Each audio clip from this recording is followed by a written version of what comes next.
रांची के नामकुम के जय माता दी क्लब के तहत भोजपुरी के प्रसिद्ध गायक टुनटुन यादव को सुनने 15 अक्टूबर को आप भी आइए। नमस्कार प्रणाम, हम भोजपुरी गायक टुनटुन यादव और हम आ रहे हैं 15 अक्टूबर के प्रोग्राम करने प्यारे बड़े भाई नामकुम रेलवे स्टेशन समाज सेवी और राजद नेता विनोद सिंह यादव जी के सौजन्य से झारखंड रांची में नामकुम नवयुवक संघ जय माता दी क्लब दुर्गा पूजा पंडाल और मूर्ति को आप लोगों ने जो प्यार दिया, सम्मान दिया, इसी के उपलक्ष्य में पूजा के बाद हम लोगों ने 15 अक्टूबर को भोजपुरी के सुपरस्टार टुनटुन यादव जी का कार्यक्रम रखा है। इसे आए और सफल बनाएं। बियाडा के पूर्व अध्यक्ष विजय झा, जिन्होंने भ्रष्टाचार को एक सामाजिक बुराई मानते हुए उनसे तिलांजलि लेने के लिए एक लंबी लड़ाई लड़ी और राजनीतिक दलों से दूर हटकर सामाजिक आंदोलनों में अपनी हिस्सेदारी निभाई। बीजेपी के कभी टिकट पर चुनाव लड़ चुके विजय झा इन दिनों सक्रिय राजनीति से दूर हैं, लेकिन भ्रष्टाचार विरोधी अभियान से वो लगातार नजदीकियां बनाए हुए हैं। इस समय विजय झा हमारे साथ हैं, कुलांचल में जाना पहचाना नाम है और बियाडा के पूर्व अध्यक्ष भी हैं। आज भ्रष्टाचार विरोधी यूँ कहा जाए, जयप्रकाश नारायण ने जिस आंदोलन की शुरुआत की थी, एक स्वतंत्र समाज और सभ्य समाज, भ्रष्टाचार मुक्त समाज बनाने की उन्होंने कल्पना की थी, उस दिन को याद करते हैं। और आप जो लगातार राजनीति से दूर रहे हैं, अब क्या पाते हैं? क्या वाकई में भ्रष्टाचार की लड़ाई कठिन है? मुझे बहुत खुशी है कि आज भ्रष्टाचार विरोधी एक अभियान यहाँ शुरू हो रहा है। मैं उस दिन को याद कर रहा हूँ जब 1974 में यही लड़ाई जयप्रकाश नारायण जी के नेतृत्व में पूरे बिहार में छात्रों के द्वारा लड़ी जा रही थी और उसकी अगुवाई जेपी जैसे शख्सियत ने की।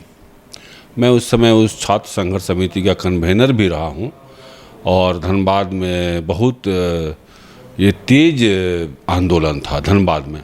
और धनबाद में पहली गिरफ्तारी मेरी हुई हरिप्रसाद अग्रवाल और जगजीवन पटेल की। और आज जब फिर 48 वर्षों के बाद जब देख रहा हूँ कि कोई शख्स इस भ्रष्टाचार विरोधी अभियान को अब आगे बढ़ाना चाह रहा है और वह भी इनके जैसा माननीय सरयू राय जैसा व्यक्ति के द्वारा, जो अपने आप में एक प्रतीक हैं भ्रष्टाचार के खिलाफ, ये सदन के सदस्य रहते हुए भी जिस प्रकार ये मामलों को उठाते हैं, मुझे लगता है ये सिंगल व्यक्ति है जो सत्ता में रहकर, सदन में रहकर, राजनीतिक दल में रहकर और भ्रष्टाचार के खिलाफ मुखर रहते हैं, तब एक उम्मीद बनती है।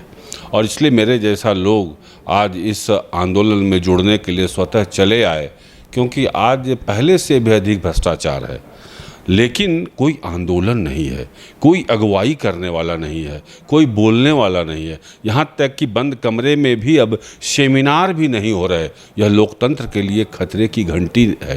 यह अच्छी बात नहीं है, क्योंकि 70 का दशक मुझे याद है, उस समय हर मंच पर राजनीति का अपराधीकरण और अपराधी का राजनीतिकरण यह मुद्दा हुआ करता था। 1970 में आप कल्पना कर लीजिए, आज़ादी को मात्र 24 वर्ष हुए थे और उस समय यह 23 वर्ष हुए थे और यह बातें आ गई थी। लोकतंत्र को हमने इन 75 वर्षों में एक तरफ हम अमृत महोत्सव मनाते रहे और दूसरी ओर हमने लोकतंत्र को कहाँ पहुँचा दिया।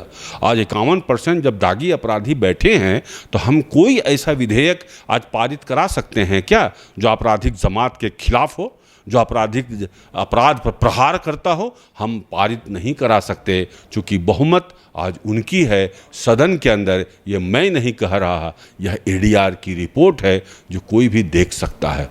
आज 75 वर्षों में लोकतंत्र यदि यहाँ आ गया है और कोई भ्रष्टाचार के खिलाफ बोलने के लिए तैयार नहीं है, कहीं कोई आंदोलन नहीं है, खतरा यहाँ है। उस पार्टी में तो यही कह के कि सुराज लाया जाएगा, अपना ईमानदार लोगों को प्रश्रय दिया जाएगा, और भ्रष्टाचार भी एक मुद्दा हुआ करता था, परिवारवाद भी मुद्दा हुआ करता था। अभी पिछले दिनों 15 अगस्त 2022 को माननीय प्रधानमंत्री जी ने लोकसभा की प्राचीर से अंतिम जो भाषण है, उनका अंतिम स्लॉट जो है 10-12 मिनट का, उसमें उन्होंने भ्रष्टाचार, भाई भतीजावाद और परिवारवाद पर प्रहार किया। यहाँ तक कि उन्होंने कहा कि ऐसे तत्वों को समाज बहिष्कृत करे। मैं चाहता हूँ सबसे पहले राजनीतिक दल ऐसे लोगों को बहिष्कृत करने का अपील करे। सबसे पहले जब प्रधानमंत्री की अपील है तब भारतीय जनता पार्टी को यह घोषणा करनी चाहिए, जो भ्रष्टाचार में लिप्त हैं, जो परिवारवाद में लिप्त हैं, जो भाई भतीजावाद में लिप्त हैं, हम उसको तिरस्कृत करते हैं। शायद यह घोषणा यदि पार्टी की ओर से होता, संगठन की ओर से होता, प्रधानमंत्री के वक्तव्य के बाद, तो मुझे बेहद खुशी होती। लेकिन दूसरे दलों को छोड़ दें, भारतीय जनता पार्टी ने भी यह अपील अभी तक नहीं किया और यह संकल्प नहीं लिया संगठन ने कि हम किसी भ्रष्ट आदमी को टिकट नहीं देंगे, परिवारवाद और भाई भतीजावाद को बढ़ाने वाले को टिकट नहीं देंगे। अभी तक संगठन ने भी घोषणा नहीं किया है। मिनी लंदन, मैक्लुस्कीगंज, प्रकृति की गोद में बसा ड्रीम डेस्टिनेशन आपका कर रहा है इंतजार। आइए अपने यादगार लम्हों को बिताइए ड्रीम डेस्टिनेशन में। राजधानी रांची से महज 50 किलोमीटर दूर आपका अपना ड्रीम डेस्टिनेशन।